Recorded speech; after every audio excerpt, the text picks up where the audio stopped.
اور اس دنیا کے ساری زندگی کے ساتھ، تمام نظاروں کے ساتھ اور دنیا کی تمام کیفیات کے ساتھ انسان کی وابستگی ہے۔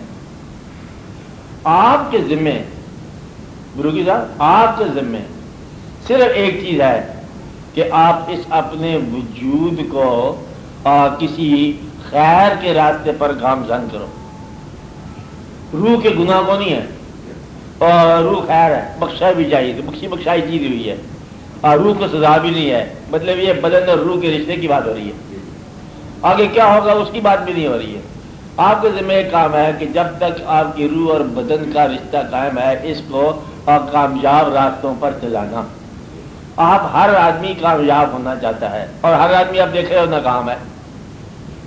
چور بھی اپنے آپ کو کامیاب اور چور بنانا چاہتا ہے، لیکن یہ نہیں پتا کہ یہ فنکشن بناتے خود ہی برا ہے۔ اس لیے کوئی آدمی اپنی ذات کے ساتھ برائی نہیں کرتا، اور اکثر آپ دیکھتے ہو کہ برائی کر دی، صحت خراب ہوئی تو وہ ڈاکٹر کہتے ہیں دیکھو تم نے اپنی جان پر ظلم کیا۔ ڈاکٹر صاحب یہ کہتے ہیں کہ تم نے اپنی جان پر ظلم کیا، تم نے اپنی صحت خراب کر دیا، تم نے اپنی جان کو ہلاکت میں ڈالا، تم نے کیا گویا برائی شروع کر دی۔ تو گویا کہ وہ جو ہلاکت میں ڈالنے والا ہے وہ نہیں جانتا کہ میں ہلاکت میں ڈال رہا ہوں، وہ اپنی طرف سے اپنے لیے بہتری کر رہا ہے۔ اس طرح جاگنا شروع کر دے، لگاتار صحت آگے پیچھے ہو جائے، اوہو تم نے کیا کیا، کہتا میں نے تو اچھا ہی سوچ کے کیا تھا۔ اس لیے انسان اچھا سوچنے کے باوجود، اچھا کرنے کے باوجود اپنے انداز میں، ضروری نہیں کہ وہ اچھی سوچو اور اچھا عمل ہو۔ آپ بات سمجھ رہے ہیں؟ اب میں نے جب یہ کہا کہ ہر انسان کا اس دنیا کے خیر شر کے ساتھ، احوال کے ساتھ دو قسم کے رشتے ہیں۔ آپ سمجھ رہے بات میری؟ دو طرح کے رشتے ہیں۔ ایک تو یہ ہے کہ اس خیر اور شر کی کیفیات کے ساتھ رشتہ ہے، تحریر میں آئے، خالی خیال آ جائے، اچانک جو ہے دل میں واردات پیدا ہو جائے، یہ خیال ہے۔ بعض اوقات کسی انسان سے رشتہ ہوتا ہے، اور وہ انسان خیر اور شر جو ہے ہمارے اندر فلٹر کرتا رہتا ہے، انفیوز کرتا رہتا ہے، ہمیں پتہ نہیں چلتا۔ ہم مجھے کہتے ہیں کہ یہ چیز دیکھو دوست ہے ہمارا، بیوی ہے، دوست ہے، رشتے دار ہے، ہم کہتے ہیں یہ تو چیز کوئی ضروری نہیں ہے۔ وہ کہتے ہیں دیکھو یہ آپ ٹھیک کہہ رہے ہیں، لیکن میرا خیال ہے بہت ماڈرن لائف ہو گئی ہے، لہذا اس چیز کی ضروری ہے۔ وہ کہتے چلو کوئی بات نہیں، کہتے ہیں تو کر لو۔ وہ کہتے ہیں تو کر لینے میں پھر بڑا لمبا فاصلہ ہو جاتا ہے۔ کسی دوست رشتے دار کی بات مانی، سماج کی بات کو مانا۔ ہم دیکھو گے بچوں کے ہاں کیا برتھ ڈے منائی جا رہی ہے، جنم دن، پیدائش کا دن، یہ بڑی غیر کوئی مشکل والی بات نہیں ہے، یہ تو بڑی معمولی سی بات ہے جی، بچے کرتے رہتے ہیں۔ لیکن آپ کرنے میں پھر وہ گفٹس لو، گفٹس دو، واقعات لاؤ، اور ایک انگریز رسم کو احیا کرو، اور پتہ نہیں کہاں سے کہاں بات نکل جاتی ہے گھروں کے اندر۔ بچیوں میں شاید مطلب خوشی کے مقامات عجیب و غریب ہو جاتے ہیں۔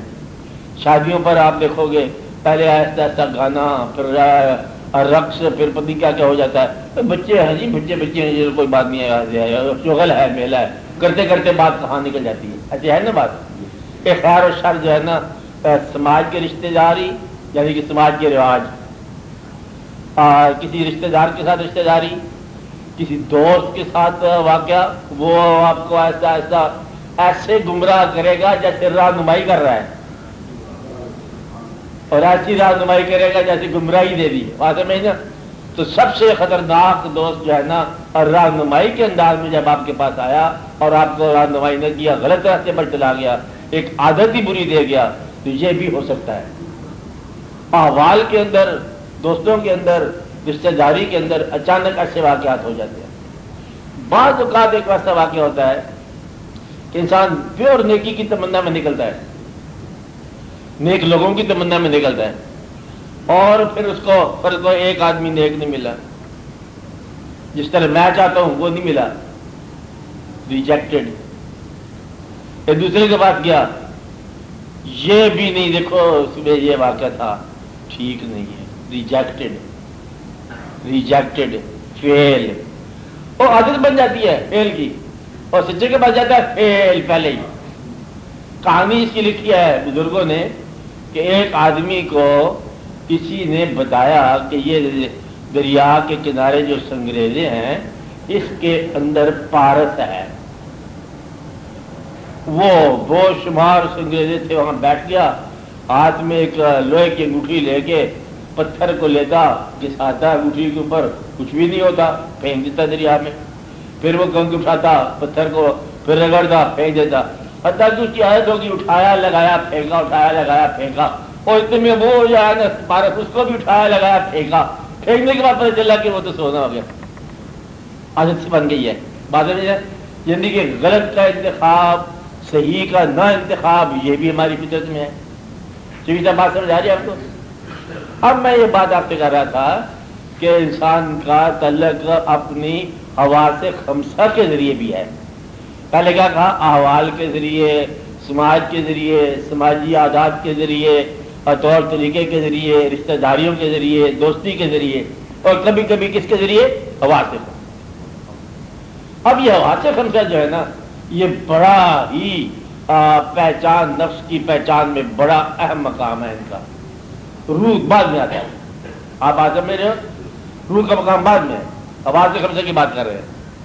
آنکھ اگر موجود ہے دیکھنے والی تو نظارہ ضرور تاثیر دے گا. اب نظارے کا تعلق آپ کی آنکھ کے دم سے ہے. نظارے خیر اور شر دونوں موجود ہیں. آپ آج میرے خیر بعض اوقات ایسے ہوتی ہے جس میں چمک نہ ہو، ہے خیر، اور شر بعض اوقات اس انداز سے آتی ہے جیسے اس میں چمک ہو اور تاثیر ہو اور آپ پہچاننے میں غلطی کر جاتے ہو. اب آج سمجھے نا، کیونکہ آنکھ ہے اس نے دیکھنا ہے. دیکھنے کا تعلق میں نے پہلے یہ چیز آگے پہلے بتائی ہوئی ہے، پھر سن لے کہ انسانی آنکھ کا دیکھنے کا تعلق آپ کے باطنی صلاحیتوں سے ہمہ وقت رہتا ہے. فکر سمجھ آ رہا ہے میرا؟ آپ کا آنکھ کا تعلق ہمہ وقت باطن کے ساتھ رہتا ہے. جب آپ چیز نظارہ دیکھ رہے ہو نا، نظارہ، تو آنکھ جب مصروف ہے، میں نظارہ ہے، تو نظارہ بذات خود تاثیر کرتے کرتے یا تاثیر بنتے بنتے آپ کے کسی باطن میں اتر جاتا ہے. بات میں اگر وہ چیز جب واقعہ آنکھ دیکھ رہی ہے اور واقعہ آپ کے ذہن میں اترا، کہاں اترا؟ ذہن میں اترا، تو آپ یہ سمجھ لو کہ وہ جو واقعہ آپ دیکھ رہے ہو وہ آپ کو عقل سے کھا گیا. اور پھر اللہ تعالیٰ کا ارشاد ہے کہ فانظروا کیف کان عاقبۃ المکذبین.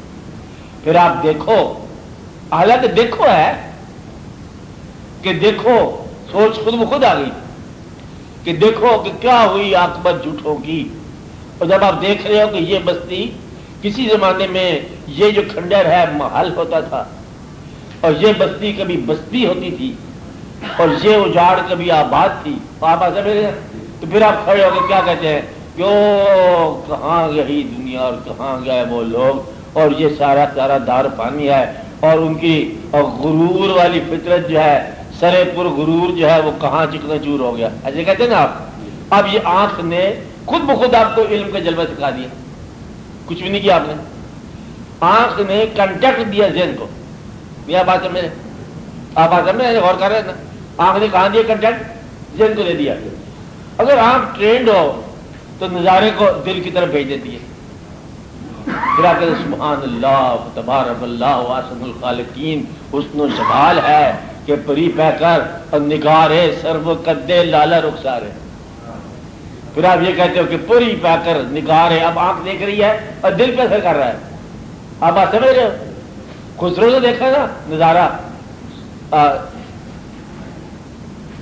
نظارہ جب دیکھے خسرو، حضرت امیر خسرو رحمۃ اللہ علیہ، تو وہ کیا دیکھے گا؟ پری پہ کر نگارے سرو قدے لالا رخسارے، سراپا فتح دل بود سب جائے کے من. اس کو بند کر دو. چلو اس کو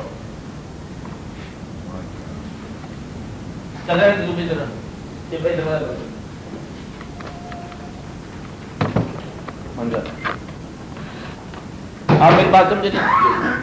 اب آنکھ نے اس کو جلوہ حقیقت دکھا دیا حضرت امیر خسرو کو این ممکن ہے کہ اس نے محفل شیخ ہی دیکھی ہو، نہیں آپ بات سمجھے؟ مقصد یہ ہے کہ وہ خدا خود میر مجلس بود ایز خدا تو نہیں دیکھا اس کو، نہیں بات سمجھے کہ اللہ بیٹھا ہوگا میر مجلس اور آگے شمع محفل کوئی مشاہدہ تو نہیں ہو رہا نا. اب اس کو وہیں جلوہ آیا نظر آیا اپنی شیخ کی محفل میں، پری پیکر نگارے سرو قدے لالا رخسارے سراپا آفت دلبود شب جائے کے بندودم، اور اللہ کہ یہ خدا خود میر مجلس بود اندر لامکاں خطرو محمد شمع محفل بود شب جائے کے بندودم. اب یہ نقشہ اس کو اس زمین پر نظر آیا، آسمانی نقشہ. اب آنکھ جو سعید آنکھ تھی نا اس نے سعادت دکھا دی. آنکھ نے کہا جلوے کہاں بھیجا؟ دل کی طرف بھیجا کہ ہم کیا دیکھ رہے ہیں کہ یہ دیکھ رہے ہیں اور وہ دیکھ رہے ہیں. تو یہ انسان کی آنکھ جو ہے اگر جلوے کو بھیجے دل کی طرف اسے پھر دل بری نظر آتی ہے. آپ یہ بات سمجھائی دو پانی. اچھا دل بری سے مراد حسن نظر آتا ہے اس کائنات میں کہ آنکھ جب نظارہ آپ پر کنوے کرتی ہے دل کی طرف تو دل کے اندر اس نظارے کا حسن جو ہے آپ کو فطرت کے حسن کے ساتھ ہم کنار یا ہم تعلق کر دیتے. ایک مقام آ گئے نا تو کہ آپ کا رابطہ فطرت کے ساتھ حقیقت کے ساتھ کسی ایک منظر کے ذریعے بھی ہو سکتا ہے پوری فطرت کے ساتھ. اس لیے اللہ تعالیٰ نے بے شمار مناظر پیدا فرمائے ہیں. اب یہ خالی نہیں ہے کہ یہ پھول ہے، یہ خوشبو ہے، یہ بادل ہے، یہ چاند ہے، خالی آپ کو دیکھتے رہو نا. یہ سارے دروازے ہیں فطرت میں داخل ہونے کے. آپ کسی ایک چیز کو بغور اگر دیکھنا شروع کرو تو یہ صنائی فطرت کے ساتھ ہی سنت آپ کے تک واضح ہو جائے گی کہ سانے کی حقیقت کیا ہے. بولے سانے کے ساتھ تعلق اس کی سنت سے. اب اصل میں پہچان گئے تجھ کو تیری جلوہ گری سے، آتی ہے نظر فن سے ہی فنکار کی صورت. تو فن سے فنکار تک آپ کا ساتھ ہو سکتا ہے اگر آنکھ آپ کی اس نظارے کو آپ کے دل پر کنوے کرے. اور اگر وہ نظارہ نفس کی طرف چلا جائے، نفس کی طرف بے سر اور غلط خواہشات کے ساتھ، پھر آپ یہ کہیں گے یہ نظارہ میرا خیال ہے ساری اگر خزانے کو لوٹ رہے ہیں تو 2 پیسے میں نے اٹھا لی تب کیا ہوگا. اب وہ منظر تھا سارے کھائی جا رہے تھے، ملک کو سارے لوٹتے جا رہے ہیں. انہوں نے کہا میں اگر تھوڑا سا اس میں سے 2 اینٹیں اٹھا لی مکان بنا لیا تو کسی کو کیا جائے گا. اب وہ منظر آنکھ نے کہاں کے لے گیا؟ نفس کی طرف، اور وہ بھی اسی نفس میں مبتلا ہو گیا. اور یہی ہوتا ہے کہ شر جو ہے نا شر کے ساتھ ہی شر کو شعلہ ملتا ہے آہستہ آہستہ. اب اصل میں نا آنکھ نے وہ منظر نفس کی طرف کنوے کر دیا. آپ کبھی دیکھو کہ دیکھتے ہی احساس سے گناہ پیدا ہو جاتا ہے، یہ خواہش سے گناہ پیدا ہو جاتی ہے. خواہش گناہ حالانکہ گناہ نہیں کیا اس نے، منظر کے ساتھ ہی خواہش گناہ کا پیدا ہونا یہ بھی عجب بات ہے. حالانکہ وہ بندہ صحیح سلامت جا رہا ہے زندگی کے سفر میں، اچانک اس کو آنکھ نے غلط رپورٹ کر دی، ایسے مقام کو رپورٹ کر دیا اور جس مقام کے ساتھ سوائے شر کے وہاں کچھ نہیں پیدا ہوتا. تو یہ آنکھ نے مطلب ٹریننگ نہیں دی نا آنکھ کی، اس نے اس کو وہی ایسی جگہ کنوے کیا جہاں سے انسان کے احساسات جو ہے وہ پراگندہ ہونے شروع ہو گیا. اور یہی وجہ ہے کبھی آپ دیکھو گے لوگ کہتے ہیں زندگی کے بارے میں کیا خیال ہے، کہتے ہیں ظلم ہے. زندگی کیا ہے؟ اس نے آنکھ نے ظلم ہی دیکھا. تو کسی وقت مجھے زندگی کہتا رحم ہی رحم ہے، میں نے دیکھا 1000 بار لوگوں کو رحم کرتے ہوئے. کہتے لاہور شہر کے بارے کیا خیال ہے، کہتے گناہ ہی گناہ ہے. کہتا جب بات ہے تم بتاؤ لاہور شہر کے بارے، کہتا فقیر ہی فقیر ہے، سارے درویش ہیں، یہ خانقاہوں کی بستی ہے. اب اس کو خیر نظر آئے گی، اس کو شر نظر آئے گی. اب یہ آنکھ کا کام ہے کہ جلوہ کدھر بھیج رہی ہے. آپ آتے